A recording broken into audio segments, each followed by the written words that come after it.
৩৬ বছর পর একটা কাপ জিতে এখন আমরা আন্ডারগ্রাউন্ডের বাস পাখি। কথায় আছে, ফকির একটু টাকার মুখ দেখলে মাটিতে পা পড়ে না। তেমন একটা দল আছে আর্জেন্টিনা। 2022 বিশ্বকাপ জেতার পর এমন ভাব ধরছে মনে হয় ফুটবলের জন্মটাই বুঝি 2022 সাল থেকে হয়েছে। এখন তারা অন্য কোনো দলকে দলই মনে করে না। তাদের ভাব এমন, বাকি সবাই মাঠে শুধু হাজিরা দিতে আসে। ব্রাজিলের 5টা বিশ্বকাপের কথা বললে বলে ওগুলো তো অনেক আগের। আরে ভাই, পুরনো বলে ইতিহাস কি ডিলিট হয়ে যায় নাকি? তারপর আবার বলে সব বাপদাদার অর্জন। আচ্ছা ভাই, ইতিহাসের কথা তুললে পুরনো কথাই তো আসবে। আর তোমাদের ইতিহাসে তো ডিয়েগো মারাদোনার সেই হাতের গোলের গল্প আছে। তবুও এত ভাব।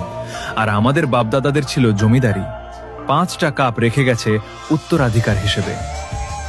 If you don't mind, Argentina সাপোর্টাররা কি আবার